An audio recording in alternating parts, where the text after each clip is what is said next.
चंद्रमा की गति पर विवेचन होता है। बड़े ग्रहों के गोचर पे वीडियोस आती ही हैं, राहु केतु बृहस्पति शनि जब होते हैं या यथासंभव बाकी भी कुछ स्थितियां बनती हैं, वीडियो देता ही है। लेकिन इन सब में से त्रिमासिक राशिफल एक अलग ही स्थान ग्रहण करते हैं, अलग ही उनकी श्रेष्ठता और विशेषता है, क्योंकि इस राशिफल में सभी ग्रहों के गोचरीय स्थिति पर एक संयुक्त रूप से आकलन होता है। चंद्रमा को नहीं उसमें इंक्लूड करता क्योंकि वो साप्ताहिक में देता है।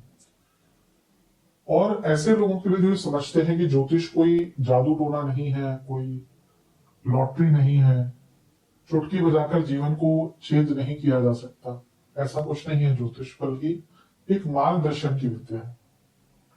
ग्रहों का प्रभाव हम पर पड़ता ही है, इसमें कोई दो राय नहीं है। तो उस प्रभाव को समझने के लिए, उसके अनुसार अपने जीवन को प्लान आउट करने के लिए, कहां पे कुछ अच्छा हो सकता है, कहां पे कुछ बुरा हो सकता है, इसको समझने के लिए ये त्रिमासिक राशिफल बहुत इंपॉर्टेंट होते हैं।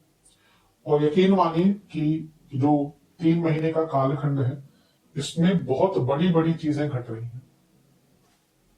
अगर हम अक्टूबर की बात करें तो वहां पे शुक्र का नीच का होना, गुरु का उच्च का होना, शनि और शुक्र का समसप्तक योग, सूर्य नीच के हो जाएंगे।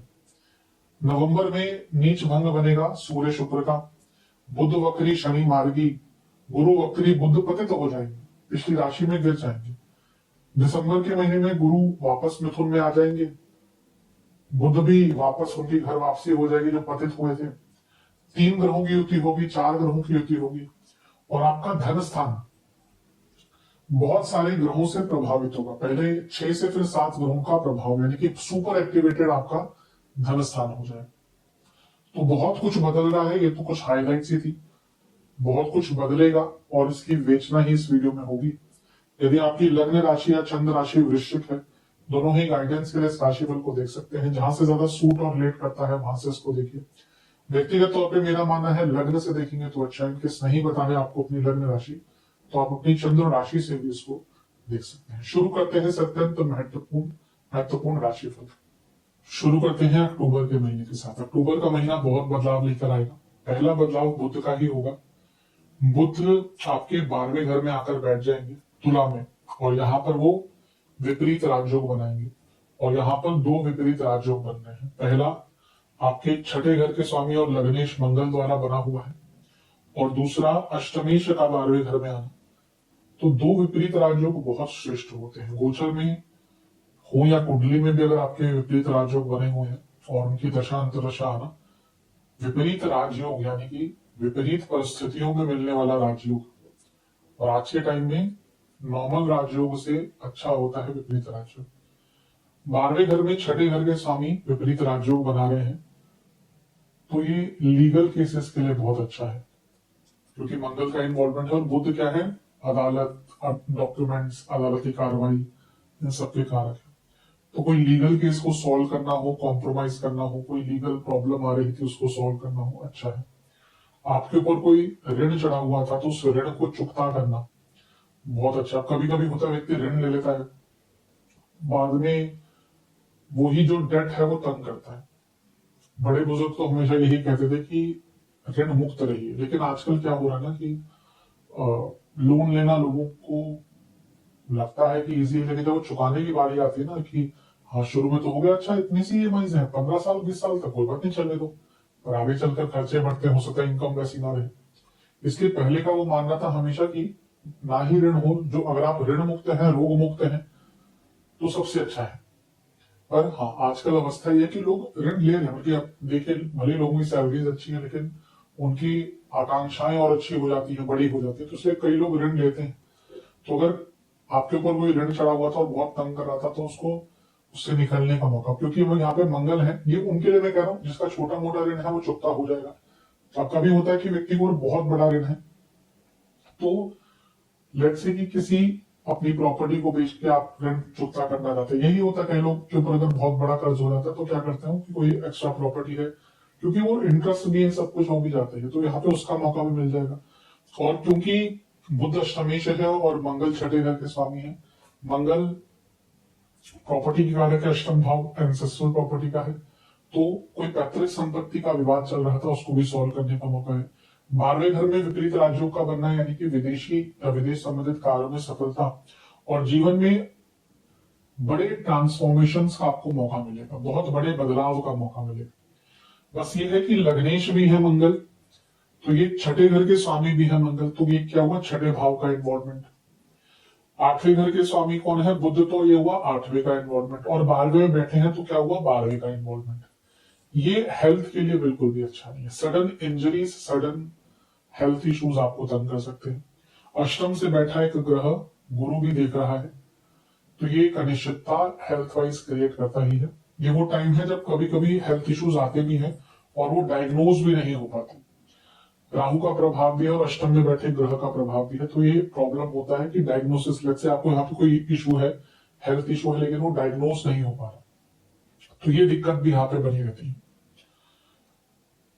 9 अक्टूबर को गोचर होगा शुक्र का, और शुक्र आ जाएंगे कन्या में। 11वें घर के शुक्र बहुत अच्छा प्रभाव देते हैं, नीच के हैं। हमेशा कहता हूं कि नीच का ग्रह बुरा नहीं होता। अगर नीच का ग्रह बुरा होने लग गया तो शनि बृहस्पति, ये दो ग्रह जब नीच के होते हैं तो बृहस्पति 1 साल के लिए, शनि 2.5 साल के लिए, यानी कि 1 साल जितने लोग पैदा हुए उनके बृहस्पति खराब, और 2.5 साल जब नीच के शनि तो सबके शनि खराब नहीं। उसके कुछ जो कारकत्व तो होते हैं प्रभावित होते हैं, लेकिन ऐसा नहीं कि नीच का ग्रह बुरा होता है, बल्कि आज के टाइम में नीच के ग्रह के पास ज्यादा प्रबलता होती है, क्योंकि वो व्यक्ति को शर्म नहीं होती, वो व्यक्ति ये नहीं सोचता काम छोटा है। बहुत बड़ी बड़ी कुंडलियों में, बहुत बड़े बड़े लोगों की कुंडलियों में मैंने नीच के ग्रह देखे हैं और उनकी दशा में व्यक्ति बहुत आगे बढ़ा है। तो आपके सप्तमेश का 11वें घर में नीच का होना, खैर नीच के बाद में आता हूं, लेकिन उनका 11वें घर में जाना और कर्मेश के साथ बैठना, यानी कि कार्य क्षेत्र में वृद्धि, कार्य क्षेत्र में पैसा बढ़ना, ये विवाह का योग भी बनता है। जब भी सप्तमेश अपने से त्रिकोण में आते हैं तो विवाह का योग बन जाता है। और क्योंकि यहाँ पे वो सूर्य के साथ है जो प्रमोशंस के भी कारक हैं, और शुक्र सप्तमेश है जो प्रमोशंस का भाव है, और सूर्य कर्म स्थान के स्वामी है, पद प्राप्ति का भाव है, तो यहाँ पे कुछ लोगों की सडन प्रमोशंस भी हो सकती है, ये अच्छी चीज है। लेकिन शुक्र वैवाहिक जीवन के और लव लाइफ के कारक है, उनका नीच का होना और सूर्य के साथ बैठना 1 हफ्ते के लिए, और वक्री शनि से दृष्ट होना, दोनों ही विच्छेदीकरण, दूर करने वाले ग्रह हैं, अलग करने, सेपरेटर्स।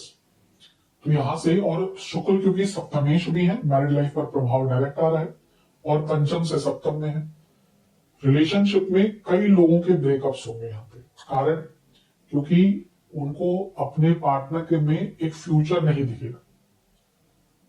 ठीक है 1.5 साल चलिए, लेकिन अब लगता है कि नहीं, शायद इसके साथ आगे नहीं जमेगी, तो कई लोग के रिलेशनशिप खराब होंगे। और वैवाहिक जीवन में तो ईगो क्लैशेस, बहुत ज्यादा झगड़े हो सकते हैं, तो इस पर ध्यान दीजिएगा।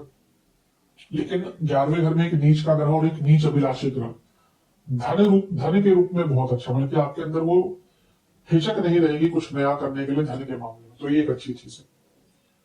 17 अक्टूबर को सूर्य का गोचर होगा और सूर्य भी नीच के हो जाएंगे। सूर्य कहां पे नीच के होंगे, 12वें घर में। 10वें घर के स्वामी 12वें घर में है और अष्टमेश के साथ है, यानी कि बुध के साथ। तो अगर आप जॉब चेंज करना चाहते हैं बहुत अच्छा योग है, और अगर आप विदेश में जॉब प्राप्त करना चाहते हैं बहुत अच्छा योग है। यहाँ पे लग्नेश मंगल भी होंगे जो विपरीत राजयोग बना रहे हैं, तो कर्मेश 2 विपरीत राजयोग बनाते हुए ग्रहों के साथ बैठे हैं, यानी कि बड़े बदलावों का मौका। जीवन, ये 12वां घर इतना प्रभावित होता है ना, तो बड़े बड़े अवसर आते हैं व्यक्ति के पास, कि बड़े मौके आते हैं व्यक्ति के पास कुछ अच्छा करने के, कुछ बदलाव करने के। और क्योंकि ये सारे ग्रह छठे घर को देखेंगे तो लीगल, और इसमें से मंगल बुध सूर्य, मंगल जहां क्रिमिनल जो चार्जेस होते हैं उनके लिए बहुत इंपॉर्टेंट होता है, बुध अदालती कार्रवाई के लिए, सूर्य सरकारी कार्यों के लिए। तो कोई क्रिमिनल केस चल रहा है, सिविल केस चल रहा है, प्रॉपर्टी का केस चल रहा है, डाइवोर्स का केस चल रहा है, उसको सॉल्व करने का बहुत अच्छा मौका है। अब डिपेंड करता है कि केसेस किस प्रकार के हैं, कंपाउंडेबल है, नॉन कंपाउंडेबल है, कॉग्निजेबल ऑफेंस है, नॉन कॉग्निजेबल ऑफेंस है। हमारे देश का जो लॉ है बहुत कॉम्प्लेक्स है, तो लेकिन डिपेंड ये ना ये वो समय है जब एटलीस्ट आपका जो लीगल प्रॉब्लम्स है उनसे कुछ ना कुछ आपको सॉल्व करने का, निकलने का अवसर मिलेगा। लेकिन 12वें घर में इतने सारे ग्रहों का आना यानी कि खर्चे बहुत बढ़ेंगे, और लग्नेश का होना यानी कि सेहत पर प्रभाव पड़ेगा। क्योंकि सूर्य नीच के हैं तो यहाँ पे बॉसेस से प्रॉब्लम्स हो सकती हैं, क्योंकि अष्टमेश के साथ है तो आप देखेंगे आपके ना बॉसेस से जो इश्यूज है वो सूर्य के गोचर के साथ बढ़ना शुरू हो जाएंगे। 18 अक्टूबर को गुरु गुरु का राशि परिवर्तन होगा और वो आपके नवम भाव में आ जाएंगे, उच्च के हो गए। लेकिन ऐसा बिल्कुल भी नहीं है कि गुरु 7 साल के लिए अतिचारी हो जाएंगे। मैं इसको समझाता हूं, मेरा कोशिश रहेगा गुरु पे अलग से वीडियो भी बनाऊं, क्योंकि बहुत लोगों ने ज्योतिष, स्पेशली जो छोटी वीडियोस इंस्टा वगैरह पे जो आती है ना, 7 साल के लिए गुरु अतिचारी हो गए, पहली बार गुरु अतिचारी हो गए। अरे नहीं, गुरु हर साल में अतिचारी होते हैं, शनि हर साल अतिचारी होते हैं, वक्री हर साल होते हैं। हर ग्रह मतलब कि सारे नहीं, क्योंकि चंद्रमा आदि अतिचारी नहीं होते, सूर्य नहीं, सूर्य तो करते हैं सबको वक्री आदि। हाँ, चंद्रमा की स्पीड सूर्य से थोड़ी सी ऊपर नीचे होती है, लेकिन वक्री कभी नहीं होते चंद्रमा। तो क्योंकि वो हर साल अतिचारी होते हैं, लेकिन यहाँ पे क्या है कि वो 30 डिग्री जो मिथुन की है उसको क्रॉस करके आगे बढ़ जाएंगे, तो कुछ टाइम के लिए वो कर्क में अवश्य आएंगे। हाँ, इसका ज्योतिषीय प्रभाव होगा, इसमें कोई दो राय नहीं। भाग्य स्थान में भाग्य का कारक आ गया, तो ये भाग्य के लिए बहुत अच्छा है। अब ये दिसंबर तक यहाँ पे है, लेकिन दिसंबर तक अच्छे प्रभाव नहीं देंगे। नवंबर में तो ये बहुत एक प्रकार से आएंगे, नवंबर तक बात करेंगे, लेकिन एटलीस्ट 18 अक्टूबर से 11 नवंबर तक गुरु का प्रभाव बहुत अच्छा होगा। वो धन स्थान के स्वामी है, लक्ष्मी स्थान के स्वामी है, लक्ष्मी स्थान में बैठे हैं, लग्न को देख रहे हैं, पैसा बढ़ेगा, भाग्य का साथ मिलेगा, ट्रांसफर्स के योग है, स्टूडेंट्स के लिए बहुत अच्छा है, हायर स्टडीज करने वालों के लिए बहुत अच्छा है, सेविंग्स के लिए अच्छा है, इन्वेस्टमेंट के लिए अच्छा है, विद्या प्राप्ति के लिए अच्छा है, धार्मिक अनुष्ठान कराने के लिए अच्छा है, धार्मिक स्थलों पर जाने के लिए अच्छा है। अचानक से जीवन में सकारात्मकता की अनुभूति होगी, कई कार्य बनने शुरू हो जाएंगे, और बहुत शुभ प्रभाव आपको 18 अक्टूबर को देखने को मिलेगा, उसके बाद देखने को मिलेगा। अपने पितरों के लिए कुछ करने के लिए, डोनेशंस करने के लिए, और विद्या ग्रहण करने के लिए, धर्म के लिए कुछ करने के लिए, धार्मिक अनुष्ठान तो मैंने कहा ही है, लेकिन धार्मिक चीजों को संपन्न करने के लिए बहुत अच्छा टाइम है, भाग्य बहुत साथ देगा। 24 अक्टूबर को बुध का गोचर होगा और बुध आ जाएंगे आपके वृश्चिक में, यानी कि लग्न भाव में। लाभेश है उनका, लग्न में आना लाभ ही लेकर आएगा, और अष्टमेश में है तो अचानक से धन की प्राप्ति होगी। और उनका सप्तम को देखना, जो सप्तम से धन और सप्तम से पंचम के स्वामी है, बिजनेस में लाभ और बिजनेस में नई शुरुआत का मौका भी देकर जाएगा, ये भी बहुत अच्छा है। बुध का लग्न में आना बहुत अच्छा होता है। बुध लग्न में दिग्बली हो जाते हैं, बृहस्पति और बुध लग्न में दिग्बली, दिग्बल बहुत स्ट्रांग होता है। ग्रहों का दिग्बल को हमें इग्नोर नहीं करना चाहिए। प्रेडिक्शंस करते हो, दिग्बल षडबल का ही एक पार्ट है, स्थान बल आदि होता है, तो बहुत इंपॉर्टेंट। तो बुध का लग्न में आना इसलिए अच्छा माना जाता है, व्यक्ति की बुद्धिमत्ता भी साथ देती है, उसको आइडियाज भी बहुत आते हैं, रिटेंशन पावर, कम्युनिकेशन सब अच्छा हो जाता है, और लाभेश है तो लाभ भी बढ़ता है, बहुत लाभ प्राप्त होता है, बहुत शुभ है, बहुत श्रेष्ठ है। इसके बाद होगा मंगल का गोचर 27 अक्टूबर को, बहुत अच्छा, क्योंकि लग्नेश ही लग्न में आ गए, ये राजयोग बनेगा, और ये पंच महापुरुष योग भी बनेगा, रोचक नाम का, क्योंकि लग्न में मंगल है स्वराशि के, और लग्नेश जो है वो लाभेश के साथ है, तो बड़ा धन अष्टमेश के साथ है, बहुत बड़ा अचानक से धन आपको प्राप्त हो सकता है, तो बहुत शुभ है, बहुत लाभकारी अवस्था है। और एक प्रकार से अगर हम देखें तो यहाँ पे 2, 5, 8, 11 का प्रभाव हो रहा है, क्योंकि दूसरे घर के स्वामी गुरु लग्न को देख रहे हैं, पंचम के स्वामी गुरु लग्न को देख रहे हैं, अष्टम के स्वामी बुध लग्न में है, और 11वें के स्वामी बुध लग्न में। तो ये पंथरा भाव का मिलन अचानक से अक्टूबर के अंत में बड़ा लाभ लेकर आएगा, धन का लाभ लेकर आएगा। मंगल क्योंकि छठे घर के स्वामी है, लग्न में आना एक और अच्छी चीज यह है कि कॉन्फिडेंस बढ़ता है, प्रॉब्लम से निकलता है व्यक्ति। मंगल उपचय भाव के स्वामी है तो गति लाते हैं। मंगल का लग्न में आना प्रॉपर्टी का योग बनाता है, और क्योंकि बुध के साथ है जो एसेट्स का भाव के स्वामी है, तो एसेट्स बनाने का मौका। अष्टमेश है तो एंसेस्ट्रल प्रॉपर्टी से लाभ या उसमें कुछ कंस्ट्रक्ट कराना है उसका मौका। चौथे घर को देख रहे हैं जहां पे राहु भी है, घर में रेनोवेशन आदि कराना है, उसके लिए बहुत अच्छा है। लग्नेश सप्तम को देख रहे हैं तो विवाह का योग भी बनाते हैं, और लग्नेश अष्टम को देख रहे हैं यानी कि पैतृक संपत्ति पे कुछ कंस्ट्रक्शन करने का मौका भी है। लेकिन यही मंगल छठे घर के स्वामी जब लग्न में आ रहे हैं और अष्टमेश बुध के साथ है, ये पुनः क्रॉनिक डिजीज और इंजरीज का योग बनाते हैं। मंगल का चौथे घर को देखना जहां पे राहु बैठे हैं, ये व्हीकुलर एक्सीडेंट्स का योग बनाते हैं।